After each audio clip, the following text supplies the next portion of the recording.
So I'm doing this at the start of the fourth quarter because it's currently a 30-point game. What the hell is this?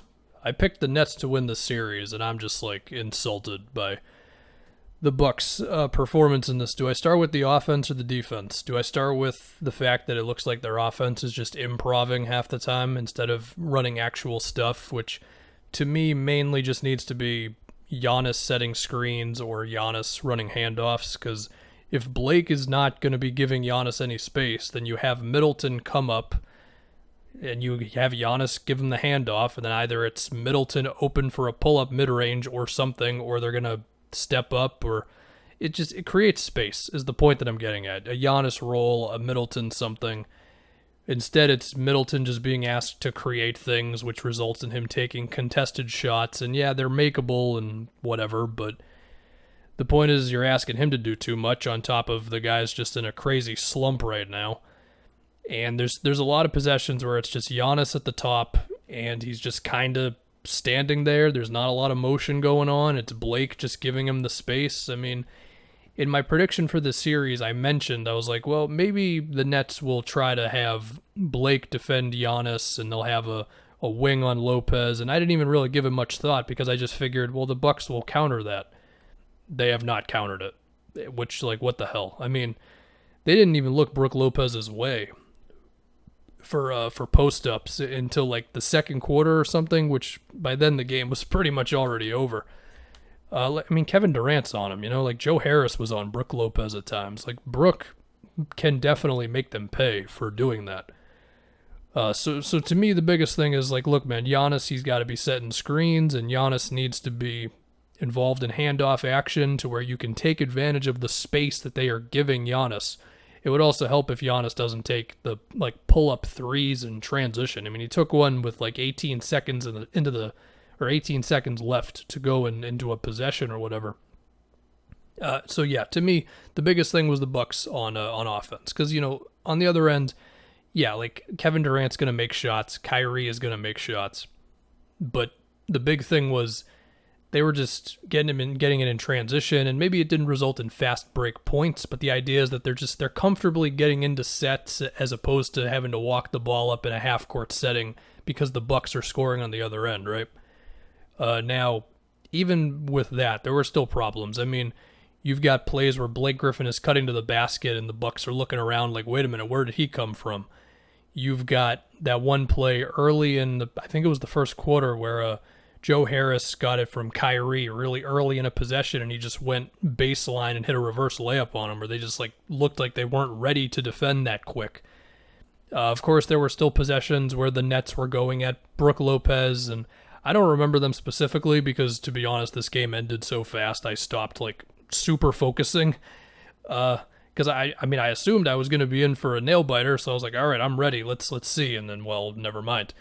But I do remember still plays where they were going at Brook. I remember there was one time where it was Brook defending Bruce Brown, which basically means don't defend Bruce Brown. He made a three. Sham had a couple of relocate threes. Joe Harris had the same. There was even a Blake Griffin three off of, I think it was like a Mike James drive when Kyrie and KD were sitting. They just can't stop anything the Nets are doing, regardless of just Kevin Durant hitting tough jump shots. I mean, this is nuts right now.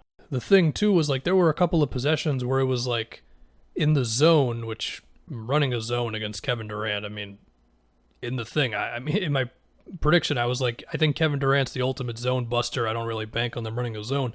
Well, they tried a zone out, and there were times when it was they helped off of Kyrie. And they helped off of KD. There was one specific play where Chris Middleton helped off of Durant, who was on the top of the key, for the guy who was driving. I think it was Kyrie on the right-hand side, and that was an easy Kevin Durant three. I don't know what the game plan is for the Bucks right now. It's Giannis isn't setting screens. They're improving on offense. On the other end, they're looking around wait a minute, how did that guy get open? I don't know what it is right now. Are you collapsing onto KD and Kyrie? Are you forcing them to pass? Are you picking one guy to just leave open as much as possible and then just clog the paint? I don't know what it is. And the fact that we're now 2 games into this thing, again, I picked the Nets to win the series, but like, what the hell is this? I mean, James Harden's not out there too. I mean, this is ridiculous.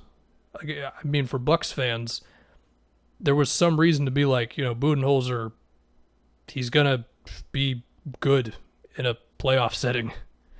And so far, I mean, look, they got by the Heat, but I mean, I don't know.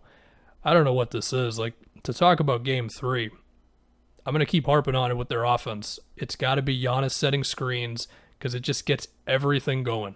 It's Giannis setting screens, and then that opens up stuff for Middleton and Drew because Middleton really needs help right now. And then on the other end, like, maybe it's got to be switching more. Maybe it's got to be just simply being a little tougher, if we're being honest. Bringing extra guys on KD and Kyrie, like, I'm kind of just at a loss right now. I mean, look, it's 2-0. This happens semi-regularly where teams lose the first 2 on the road, they go back home, they win the next 2. James Harden could be out there for game 3 or game 4, we'll have to see. But this is just, I'm like at a loss for words. I really am. And to talk about the other things the Bucks can do on offense, again, it's like if Kevin Durant's on Brook Lopez and you hope that Brook Lopez doesn't commit an offensive foul by just pushing KD out of the way, then you can score in that. Definitely want to give credit to the Nets defense. I mean, the Blake thing is definitely working. It's breaking Budenholzer's brain, apparently. And Bruce Brown's hustling. I mean, there was a play very early on where he helped on a Giannis spin move, and then he closed out to Middleton from 3.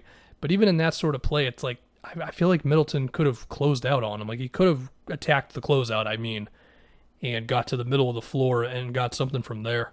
Also, for all the talk that there was about how the Bucks could go at the Nets on the glass, which I didn't talk about in my video, and I probably should have when I was predicting the series, it hasn't mattered. Like, the Bucks have 9 offensive rebounds as I'm doing this video with 8. Now it's 8 minutes left to go in the fourth quarter.